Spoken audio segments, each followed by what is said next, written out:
What's up, y'all? We got this video we're gonna show. I want y'all to check it out. Let me see here. Let me know what you think.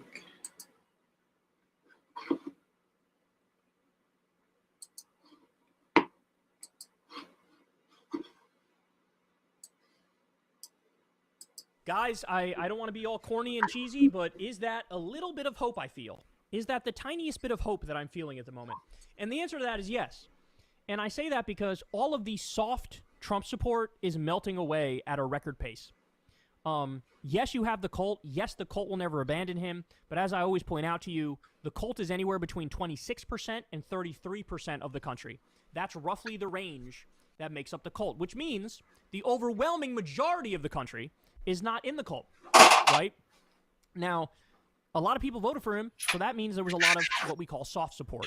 So you had some independents, you had some moderates, you had some young people, people who otherwise wouldn't maybe be pro-Trump, but for whatever reason, they don't follow the stuff too closely, they think he's going to lower prices or some shit, they don't like Kamala for whatever reason, they ended up voting for Trump. Well, this is all going away super quick. He's being whittled down to just his base at a record pace. So, we talked about this earlier in the show, but I want to show you one more time. Give me all your love. Pull up, order me. Watch how simple this is. I'm going to drag and drop. In early February, we had a CBS poll, and young people, so between age 18 and 29, Trump had a 55% approval rating with those people. That's pretty high. Majority with young people for a Republican, that's pretty high. Well, fast forward now to July. Now, Trump has a 28% approval with that same group of people. Yeah. So that is a 54-point swing against Trump. 54 points in such a short time frame. Okay, so now I tell you all that to give you this. This is a guy by the name of Rich Logis, and he is the founder of a group called Leaving MAGA. And he's going to drop a banger for us and try to explain to other MAGA people what's going on. I don't think that there has ever been a time more so than right now in which more MAGA Americans are questioning their support for Donald Trump. And I think that there is a burgeoning cognitive dissonance pervasive across MAGA, and begotten from that dissonance are confusion and doubts.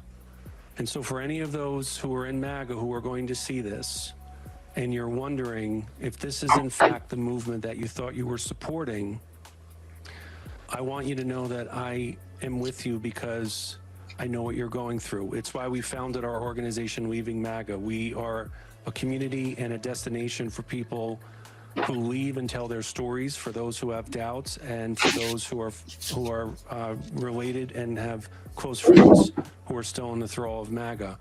And I want to ask those of our allies, our friends and family, to consider respectfully asking their friends and family if this could be a bridge too far for them, and ask them that if Donald Trump is lying about the Epstein file here, what else is it that he might be lying about? That's a devastating point. That's a devastating point. If Trump is lying about the Epstein files, what else is he lying about? And if he's liable to lie about the Epstein files, he's liable to lie about fucking anything, homie. Anything. Because remember, he was out there saying, we gotta release the Epstein files. Why was Bill Clinton on his jet so much? Bill said he was only on 4 times. Turns out he was on 27 times. 27. Do you believe that? We gotta release these files. That island was a mess. That island was a cesspool. Now, he's in power. He knows he's in the files. Why? Are you still talking about Jeffrey Epstein? Are you still talking about him? I mean, this guy, this is really like a desecration. He's been dead. Why are you talking about Jeffrey Epstein? So, that's a great point. That's a great point. And understand something, guys. The way to wake people up out of the cult is not to feed in to their delusions, is not to meet them halfway when they're fully gone. The way to wake them up is to wake them the fuck up, right? Do you need a nuanced approach where you get a little bit of tough love and a little bit of soft love? Maybe a little bit of good cop, bad cop. But this guy is former MAGA. He's providing that softer touch, that softer approach, where he's like, hey, a lot more people are open to it now. It's complicated, right? Are they? Are they really?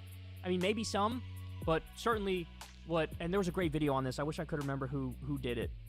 But basically what they said is what Trump is doing with Epstein is a loyalty test for the cult. It is a loyalty test. And Trump does this all the time. He would do loyalty tests with people in his administration, in his inner circle. To actually test their loyalty, he would put them in a fucking unwinnable, horrific situation and see if they'll humiliate themselves, see if they'll bend the knee, see if they let him have his way, and if you do, then you pass the test.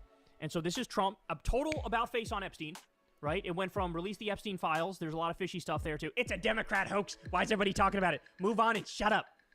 And then now he's paying attention, right? Who's leaving, who's staying, who's questioning, who's not, and then it'll be whittled down further where the ones who didn't waver, they will be up in his estimation.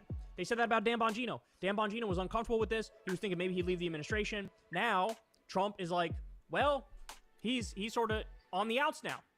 He's not in the insider group anymore because he proved we can't really trust him.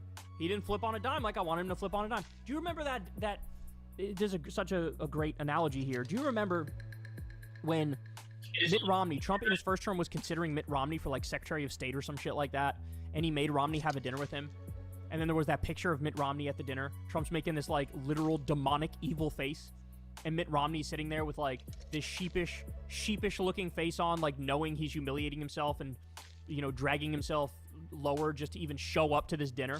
And then of course he didn't get picked for the position. Those are the kinds of games that the cult leader would play, right? Introducing custom t-shirts. Sticker Mill makes it easy to turn any design into a custom shirt. Like, let me just torture this guy because fuck him, I don't like him. That's what he did with Romney. Let me do a loyalty test on my people to see just how much. Here, watch me do this fucking absurd thing. Watch this. And then you do it, and then you wait and see who's going to stay. And look, at this point, most of them are staying. Most of them are staying. You know, he's already down. The low I've seen for polls for him is 38%. But remember, guys, he's 38% overall in the country. That's horrible. But when it's the Republican base, his numbers went up. It went from 88% to 90%. 3 polls in a row said, since the Epstein fiasco, his numbers went up. They went up with the base. And so, if that doesn't say it all, I don't know what does. That is 100% a function of it being a cult. If it was any other politician with the same set of facts, you would see a mass exodus in a moment like this. But you don't get that mass exodus. You don't get it. Because it's a cult. And he's the fucking cult leader. But shout out to this guy for trying to make the world a better place and trying to, you know, to deconvert the MAGA cultists. Because yeah, at this point, look, at this late date, if you're still ride or die for Trump, I got nothing for you. Most people have nothing for you. I mean, you're just cooked, right? Like, you're just cooked. Your brain has been sacrificed at the altar of the online culture wars. It's, you know, you're just irrevocably gone. Like, there's no way around it. Because if you can look at building concentration camps, as Trump has done and is continuing to do, Alligator Alcatraz, you got CCOT, you got Gitmo, where they're trying to send 30,000 immigrants. They want to build like 4 or 5 more Alligator Alcatrazes. You look at that, you look at Trump sending the military to Los Angeles, basically invading the United States of America. You know, you look at illegally and offensively bombing Iran.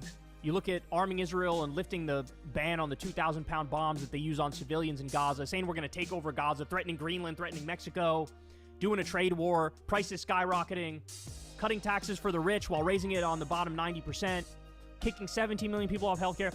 The whole time, you're looking at all of this, and at no point did you go, you know what, I don't agree with that one. At no point. Every step of the way. Doesn't matter how extreme the thing is Trump did. I like it. Doesn't matter how extreme. Well, then there's not much, there's nothing left in my sympathy well. It's empty. It's empty, bro. So anyway, there you have it. Shout out to this guy for trying to make the world a better place, but this is definitely a loyalty test. And we'll see how many more ex-MAGA are created, but as I said, the Republican base, his numbers went up since this happened, which really does spell out the TFGs in this country, man. They are in so deep, they can't see straight anymore. All right, guys, that's the show, y'all. You know the drill. Everybody, please do me a favor. Click like, click subscribe, click that bell icon so you get a notification every time a video drops. You can, of course, support the show on Patreon. Okay, so that's it, y'all.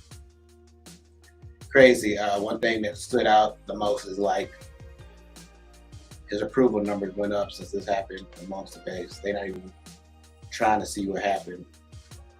They just throw more support behind it. every step of the way. So that's crazy, man. My name is